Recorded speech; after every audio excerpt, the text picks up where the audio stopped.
오늘 2026년 상반기 마지막 주일입니다. 이제 반해를 보내고 나머지 반해 다음 주부터 시작됩니다.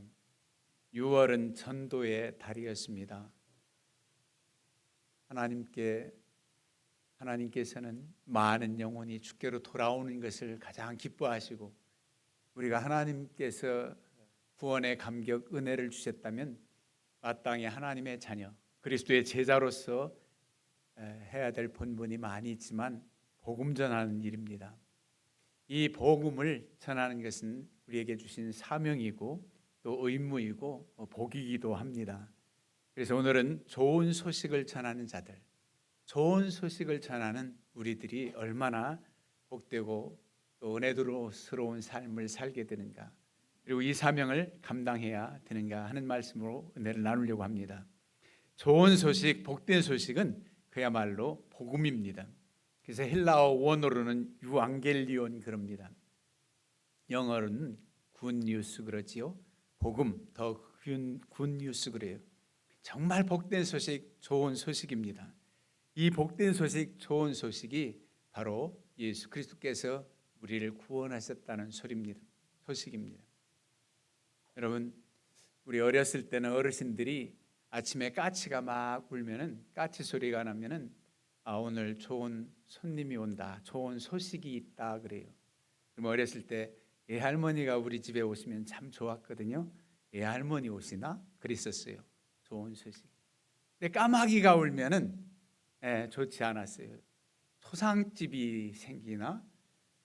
좀 흉한 소식이 있나? 이랬었어요, 어르신들이.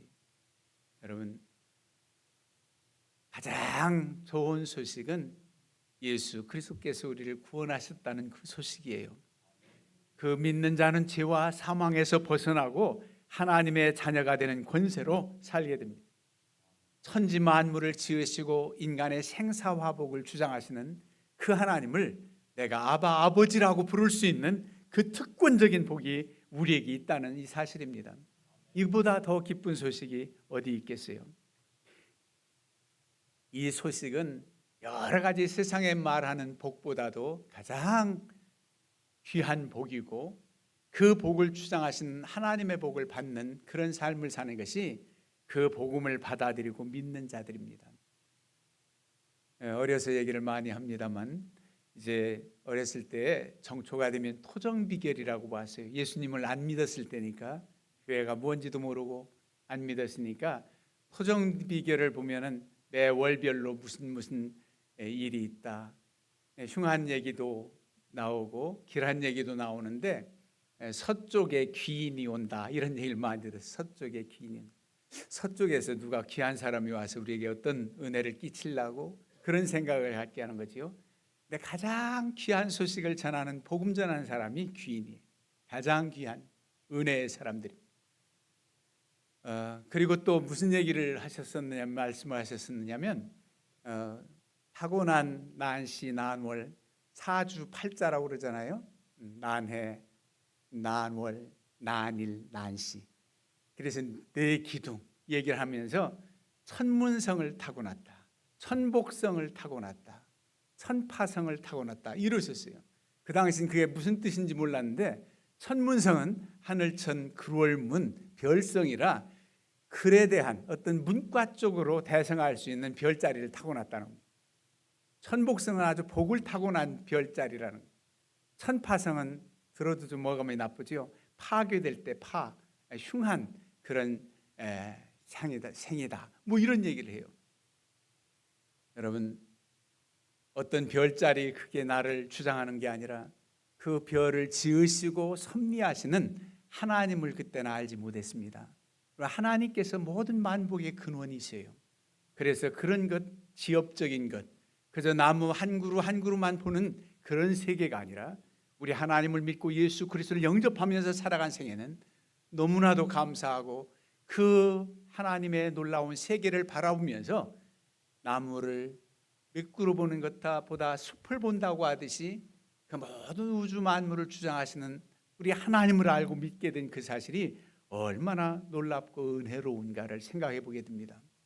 그래서 누군가 나를 예수님 믿도록 인도하신 그분이 귀하고, 어려서부터 예수님을 믿게 됐다면 그 부모님이 귀하고, 많은 생애 동안 하나님을 알고 지내지 못했다가 자녀의 믿음으로 어르신들이 구원받았다면 그 자식이 무엇보다도 가장 효도한 자식이 되는 겁니다. 하나님을 알고 믿을 수 있는 그 은혜. 그래서 이 복된 소식을 우리는 받아들이고 믿는 자의 반열에 섰습니다. 그래서 이 복음을 분명 누군가는 전해야 됩니다. 오늘 로마서 말씀 그랬잖아요. 전하지 않는 자가 없으면 어떻게 듣겠느냐는 겁니다. 우리가 다 봉독하지 않았지만 14절에 그래요. 그런즉 그들이 믿지 아니한 이를 어찌 부르리요? 듣지도 못한 이를 어찌 믿으리요? 전파하는 자가 없이 어찌 들으리요? 분명히 이 구원의 복음을 듣고 믿어야 되는데 전파하는 사람이 없으면 듣지 못해서 믿지 못한다는 겁니다. 그래서 우리는 이 복음을 전하는 자들이 돼야 된다는 겁니다. 이 기쁜 소식, 좋은 소식을 전하는 자들이 돼야 된다는 거예요. 그래서 이 복음은 그냥 저절로 전해지는 게 아닙니다. 누군가 전해야죠. 길 잃은 사람에게 길 알려주는 사람이 필요하듯, 병든 사람에게는 치료하는 방법과 치료해주는 사람이 필요하듯, 그렇게 꼭 전해주는 사람이 필요하다는 겁니다.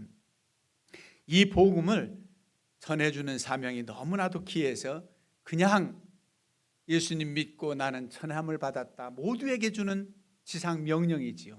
그런데 특별히 나를 부르시고 나를 세워서 전하는 자가 되게 하셨다는 이 소명의식이 분명해야 됩니다. 하나님께서 나를 부르셔서 나만 구원받게 하신 것이 아니라 나를 부르셔서 이 은혜의 복음이 흘러갈 수 있는 복음의 통로가 되게 하셨다는 이 소명감입니다. 나를 부르셨다는 소명감. 모세는 가시떨기나무에서 부르심을 받아 이스라엘 백성들을 구원하는 자가 됐습니다. 이사야는 하나님이 부르실 때에 그의 종된 길 응답합니다. 내가 여기 있나이다, 나를 보내소서. 그 부르심에 대한 확신이 있으니까 나를 보내달라는 거예요. 사도 바울 같은 경우도 아주 강력한 주의 부르심과 보내심을 받았습니다. 내가 전도해야지라고 하는 결단, 나 스스로가 아니라 하나님이 나를 보내셨다고 하는 이 보내심에 대한 확신이 있을 때 어떠한 어려움도 이겨내면서 복음 전하는 사명을 감당하게 됩니다. 예수님께서도 말씀하십니다. 아버지께서 나를 보내셨다. 성부 하나님께서 인류 구원을 위해서 보내셨다고 그렇게 말씀합니다. 너희는 온 천하 다니면서 만민에게 복음을 전하는 것이 우리에게 주어진 최고의 명령이라고 우리에게 말씀해 주십니다. 이 소식은 꼭 하나님께서 부르시고자 하는 사람 몇 명만 택해서 그들에게 전해지는 복음이 아닙니다. 누구든지 모두에게 전해져야 될 복음입니다. 그래서 하나님이 세상을 이처럼 사랑하사 독생자를 주셨으니 이는 누구든지 저를 믿는 자는 멸망하지 않고 영생을 얻게 하심이라. 누구든지입니다. 그래서 사도 바울은 이 사실을 깨닫고 헬라인이나 유대인이나 헬라인이나 부자나 가난한 자나 모두에게 다 필요한 복음이고 모두에게 전해져야 될 복음이라는 겁니다. 이 좋은 소식을 듣는 자들은 변화되고 주님을 믿고 새로운 삶을 살게 됩니다. 놀라운 은혜로 살게 되는 거예요. 세상에서 하나님 없이도 행복하다고 하는 사람들의 그 행복의 질과는 전혀 다른, 내가 주는 평안은 너희가 세상에서 얻는 평안과 비교할 수 없다. 세상이 주는 기쁨과 비교할 수 없는 주의 주시는 기쁨, 은혜입니다. 이런 기쁜 소식이 바로 복음인데 이 사실을 누구든지 다 전해 듣고 받아들여야만 하는데 아직도 여전히 전해 들었어도 영접지 않는 자는 그 사람 책임입니다. 복음을 받아들이는 것, 그 사람이 문을 열고 주를 영접해야 됩니다. 우리 주님께서 힘이 없어서가 아니에요. 힘이 없어서가 아닙니다. 볼지어다 내가 문 밖에 서서 두드리노니 누구든지 내 음성을 듣고 문을 열면 나는 그에게로 들어가 그로 더불어 먹고 그는 나로 더불어 먹으리라. 우리가 마음 문을 열어야 된다. 여러분들이 전하는 사명은 있어요. 전해야 됩니다. 그가 받아들이고 받아들이지 않고는 바로 그 사람 책임이지 전한 여러분들 책임은 아닙니다. 내가 잘못 전해서 그런가? 내가 믿음 없이 전해서 저 사람이 저렇게 안 나오나? 그럴 건 없어요. 전하면 됩니다. 어떤 때는 전하자마자 그렇게 싹이 트고 바로 열매가 맺듯 그런 결실도 봅니다. 어떤 때는 수년 동안이나 눈물로 씨를 뿌리고 단을 거두는 처럼 수십 년 동안 기도하면서 영혼 구원을 위해서 애쓰는 부모가 있고 자식이 있고 형제 자매들이 있고 친구가 있습니다. 누군가 나를 위하여 기도하네. 그 고백을 할 수 있는 사람은 믿음의 사람입니다. 그렇게 기도하고 사랑한다고 고백에도 받아들이지 않는 강팍한 심령들은 그들의 책임입니다. 참으로 안타깝지요. 제가 학생 적에 열차를 타고 가면서 쭉 전도를 하는데 그때 사형리라고 있잖아요. 한 50여 년 전 얘기입니다. 열차 아니건 버스 아니건 마음대로 담배를 피울 때였어요. 서 있는 그 당시로 학생 적에 아저씨에게 복음을 그 짤막한 사형리를 읽어드릴 때 안 믿을 테니까 너 그만두어라 하지도 않고 그는 아주 점잖게 담배를 흡입을 많이 한 다음에 그 담배 연기를 나한테 푹 너 이래도 하겠냐 이렇게 아주 그냥 반응을 보이더라고요. 만약 그런 사람들만 있다면 난 학생적에 너무나도 충격받았을 거예요. 하나님, 저 사람 인상 그리도 좋은 사람 골라서 가야 되는데 저 사람. 그런데요, 열차 조금 틈이 있어서 그 비좁은 자리에 앉아가지고 옆에 아저씨에게 사형리에 대해서 들어보신 적이 있습니까? 읽었는데요, 그 몇 분 간격에 눈물을 줄줄 흘리면서 예수님 믿겠다는 거예요. 와, 이렇게 전도가 쉬워? 정말로 예배된 심령이 예전에 믿었다가 너무 멀리 떨어져 있었다든지 아니면 주의 성령의 감동에서 그때 그 시간 주님을 영접하고 믿겠다고 결심한 건지 주소를 다 적고 기도해드리겠습니다. 성함을 알려주시지요. 문각현 씨, 잊혀지지도 않아요. 문각현. 고향에 가서 집에 가셔서 예수님 잘 믿으세요 이렇게 부탁을 한 적이 있어요. 그러나 수년 동안 눈물로 기도하는 그런 경우도 있어요. 그런데 우리가 이 놀라운 은혜의 감격을 천하지 않고는 견딜 수 없기 때문에 사랑하기 때문에 여러분들 전하는 겁니다. 가정에 갈등이 있는 이들에게는 세상에 많은 상담도 있고 이혼 직전에 그래도 한번 상담 받아보자고 만천하에 드러내놓고 나도 우리 해결 안 받자고 TV에서 상담하기도 하잖아요. 저 부모들이 보고 친지들이 다 보는데도 저렇게 사는 얘기를 해야 되나? 그런데도 저기라도 나와서 상담받고 회복돼서 행복하게 살 수만 있다면 큰 역할이죠. 그런데 주의 복음이 들어가면 그 갈등이 있고 불화한 가정의 평화의 복음입니다. 화목의 복음이 들어가요. 행복한 가정을 이루게 됩니다. 죄책감에 시달리는 이들에게는 참 용서의 복음이 있습니다. 형벌, 죄값을 치르느라 옥중에 매였다 할지라도 주의 복음을 듣고 죄사함 받은 기쁨으로 그는 형기를 마칠 수가 있을 겁니다.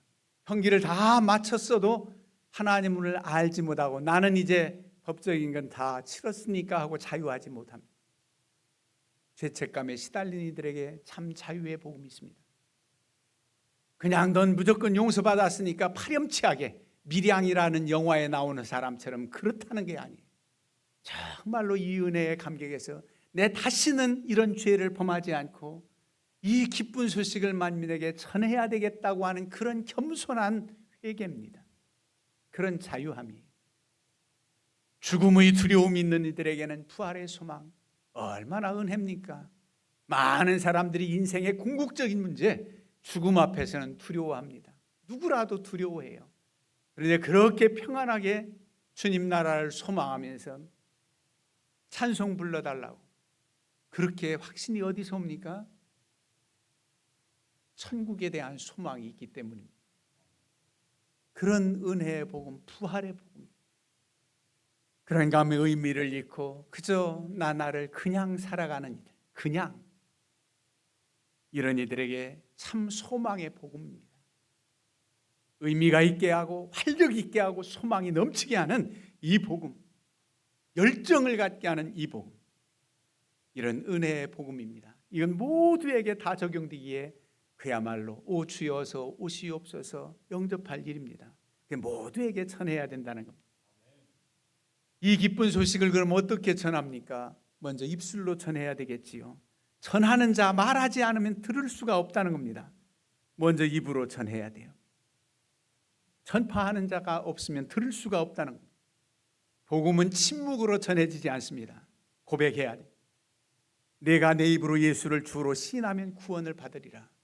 입으로 시인하고 고백하고 전하고. 그래서 믿음은 들음에서 납니다. 누군가 자꾸 듣게 하고 알려줄 때 믿음이 생겨지게 되는 겁니다. 초대교회 성도들도 그렇게 고백했습니다. 우리가 보고 들은 것을 말하지 않을 수 없노라. 여러분, 말하지 않을 수가 없어요. 견딜 수 없는 심정. 여러분들이 좋은 소식을 들으면 나 혼자 간직하고 싶지 않지요. 누군가 말하고 싶지요. 이 귀한 복된 소식은 모두에게 다 말해서 공유해야 돼요. 말하지 않을 수가 없어요. 내 들은 것을 말하지 않을 수가 없다. 수가성녀인, 그렇게 다른 사람들에게 손가락질 당하고 다른 사람들의 시선을 피해서 뜨거운 정오의 물을 길러간 그 여인이 주님을 만나고 구원의 감격 속에 동네로, 물동이를 버리고 동네로 들어가서 내가 만난 예수를 와서 보라, 내가 만난 예수를 와서 보라, 이렇게 담대히 증거하잖아요. 이게 바로 확신에 찬 사람들이 입술로 전하는 겁니다. 내가 만난 예수를 와서 보라. 우리 아버님은 전도가 간단히 많은 성경 지식이 있어서 성경 얘기하는 게 아니에요. 내가 예수님을 믿고 너무너무 기쁩니다. 행복합니다. 왜? 우리 아버님이 예수님 믿기 전에 생애를 알거든요. 모든 것 다 실패보고 아무런 소망 없이 살아왔던 그런 우리 아버님, 예수님 믿고 너무너무 감격 속에 사신 그 모습을 전하지 않을 수가 없었던 거죠. 하나님께서 당신을 사랑하신다고 그 사랑의 메시지를 전하는 것, 우리 입술로 사랑하는 마음으로 전하는 겁니다. 그 다음에 또 무엇으로 전합니까? 우리의 행함으로 전하는, 행동으로. 예수님께서 천국 복음을 바닷가에서도 벳세네 동산에서도 여러 곳에서 말씀을 전하고 비밀을 깨우쳐 주셨지만 우리 주님은 몸소 행동으로도 보여주셨습니다. 병든 자를 예면하지 아니하시고 그들을 고쳐주시고 소외된 사람들 만나주시고, 수가성 여인 12시도 왜 사마리아 성을 갑니까? 그 여인을 오히려 구원하신 것처럼 그 뜨거운 날 그곳을 향하신 가신 주님의 발걸음을 한번 생각해 보세요. 행동은 말이 닿지 않는 곳까지 복음을 전한다는 말이 있습니다. 그래서 우리의 행함이 주의 복음을 전하는 통로가 됩니다. 이웃을 섬기는 사랑의 손길, 봉사, 헌신, 배려, 이런 단어들이 여러분들 삶 속에 아주 줄줄이 넘쳐나야 됩니다. 우리의 삶 속에서 정직하고 성실한 삶의 모습, 직장생활 하든 사업경을 하든 무언가 다르다고 하는 저 믿는 자의 모습, 그 행함을 보고 주님께로 돌아오는 역사가 있도록 해야 됩니다. 그래서 너희 빛이 사람 앞에 비치게 하여 그들로 너희 착한 행실을 보고 하늘에 계신 너희 아버지께서 영광을 받게 하라는, 영광 돌리게 해라. 아, 저 사람 삶을 보니까 정말 예수님이 진짜구나. 신앙생활이 저렇게 해야지, 신앙생활을 저렇게 해야지, 그런 감격이죠. 이렇게 해서 주의 복음이 전해지는 겁니다. 그 다음에는 주님의 놀라운 역사가 많은 사람들에게 들려지고 나타나는 그 소문입니다. 놀랍지요? 여리고성 기생 라합이 어떻게 정탐꾼을 숨겨주었다 풀어주면서 여리고성이 함락될 때 그의 친지들과 그의 가족은 구원받을 수 있습니까? 그는 하나님의 놀라운 기적의 역사에 대한 소문을 들었습니다. 이스라엘 하나님, 그분이 홍해바다를 갈랐고 모든 대적들을 다 물리치도록 하신 하나님이라는 소식을 들었다는 겁니다. 정탐꾼 그들에게 말해요. 이스라엘 너희 하나님이 그런 하나님으로 소문을 들어서 우리는 지금 벌벌 떨고 있다는 거예요. 그러면서 하늘 위에서도 하나님이시고 땅 아래에서도 하나님이시다. 상천하지의 하나님이시다. 그러면서 이방 여인이 하나님을 인정해요. 그 기적의 역사의 소문을 듣고서 말입니다. 불가능했던 일, 도저히 우리로서는 어찌할 수 없었던 그런 일들을 하나님이 하셨다고 우리가 간증하고 우리가 그런 놀라운 경험을 했을 때 그 소식이 전해지고 그 소문이 전해질 때마다 많은 사람들이 하나님께로 돌아옵니다. 여러분들의 삶의 간증거리, 하나님이 하셨다고 하는 그런 놀라운 역사가 많기를 축원합니다. 우리 교회, 우리 목양교회를 향한 하나님의 놀라운 은혜와 역사가 있다고 하는 증거가 모두에게 소문으로 퍼져서 저들도 하나님을 섬기겠다는 역사가 있기를 축원합니다. 놀라운 하나님의 은혜예요. 여러분, 엄청나고 큰일, 홍해 바다를 가르는 사건, 그거 아니라도 괜찮아요. 작은 일일진데 그 작은 일이 다른 사람들 보기에는 작은 일이에요. 나는 항상 거슬리는 그 작은 일이 가시가 박혀서 뽑혀지지 않는 것처럼 어려움이 있다면 그 문제 해결하는 것도 내겐 얼마나 큰 의미입니까? 그게 작은 일이에요. 나로서는 심각한 일이었는데 누가 뭐래도 난 이런 은혜를 입었다고 증거할 수 있어야 됩니다. 자꾸 그 모든 일에 함께 하신 하나님, 주의 역사로 이루셨다고 그 현장을 보고 그 현장을 돌아보고 그 현장을 뒤돌아서서 그 모습이 기억날 때마다 여러분들은 독백으로 나와야 돼요. 하나님이 하셨습니다. 하나님이 하셨습니다. 이런 역사, 이런 증거가 주의 복음이 전파되는 놀라운 역사를 이루게 된다는 말입니다. 네, 이 소식, 이 기쁜 소식을 전할 때 그렇게 쉽지만은 않습니다. 오늘 사도 바울은 이렇게 말씀했어요. 좋은 소식을 전하는 자들의 발이요. 그 좋은 소식을 전하는 자들의 발이 아름답다는 겁니다. 여러분, 그 좋은 소식을 전하는 자들의 발걸음이 주님 보시기에 얼마나 아름다운지요. 그런데 그 발 자체는 아름답겠습니까? 마치 발레리나 선수들이 그 발이 막 뒤틀어진 모습들 보셨지요. 박지성 선수의 축구하던 그 발이 얼마나 너무 많은 연습과 그런 운동을 했기 때문에 결단코 외형적으로는 아름답지 않습니다. 험합니다. 상처투성입니다. 주의 복음을 전하는 발걸음이 쉬웠겠습니까? 눈물 골짜기를 갈 때에 있고 험한 길 갈 때에 있어요. 그래도 그 평안의 복음의 신을 신고 달려가야 된다고 에베소서 전신갑주 말씀과 통하지요. 그 평안의 복음, 그 복음을 전하기 위해서 그런 여러 가지 찔리는 것도 감수해야 돼. 그래서 군화를 신어야 된다고 하지만 군화를 신어도 부르트고 군인들 무좀 없는 사람들 없어요. 무좀 생기고 이런 어려움, 고난. 그래도 그게 아름답다는 거예요. 그 발길이 아름답다.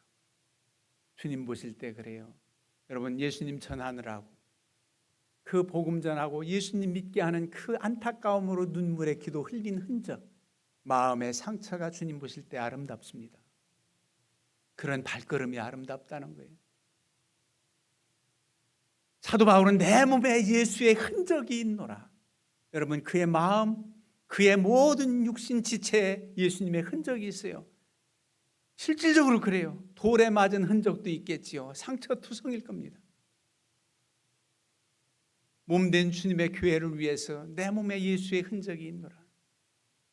내 마음에 예수의 흔적, 얼마나 그 흔적이 귀하고 주님 보실 때 아름다우냐 말이에요. 겉으로 볼 때는 험상궂어 보여도. 여러분, 알브레이트 듀러라고 하는 독일 화가 이야기가 있죠. 요즘은 잘 못 봅니다만 기도하는 손, 흑백으로 스케치해서 기도하는 손 그림을 액자에 걸어놓고 그랬어요. 예수님 안 믿는 집도 그 기도하는 손을 걸어놓은 집들도 있었어요. 기도하는 손. 그게 알브레히트라는 그 듀러라고 하는 화가가 그린 그림인데 전해 내려오는 일화가 있습니다.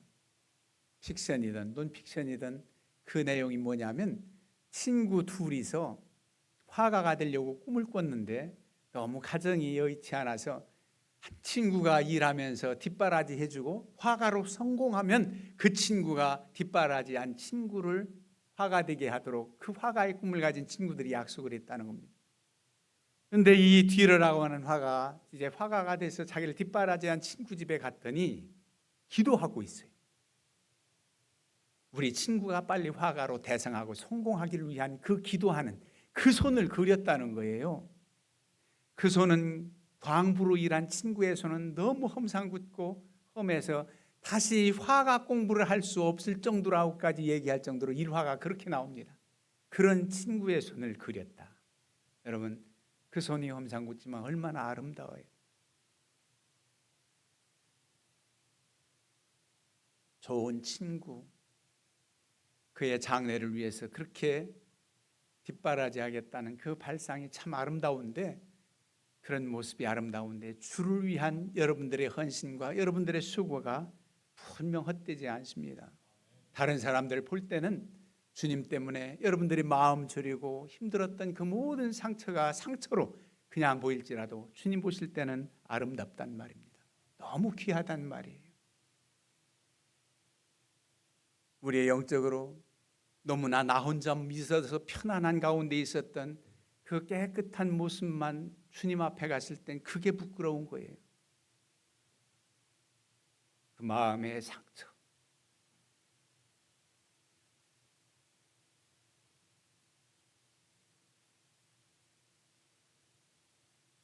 분명 주님께서 우리를 아십니다.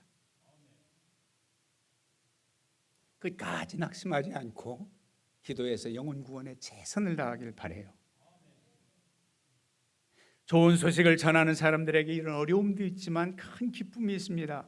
얼마나 큰 기쁨인지 하나님과의 동력자가 되는 복이에요. 그리고 영혼 구원했을 때 그 기쁨을 마치 탕자가 돌아온 그 비유를 통해서 주님의 심정을 말씀하고 있어요.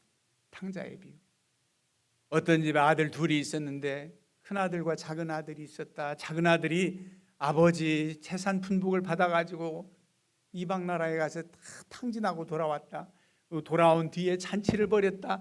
이 두 형제 이야기 옛날 얘기하려고 성경에 기록된 게 아니라 하나님 아버지의 마음이 그렇다는 얘기입니다. 죄인 하나가 돌아오는 것이 얼마나 기쁜지 잔치를 벌였다는 거예요. 하나님을 믿지 않던 사람들, 강팍한 심령이 죽게 돌아올 때 천국에서 잔치가 벌어진다는 거예요. 그 잔치 자리에 여러분들이 참여해서 함께 할 수 있는 은혜, 이게 복입니다.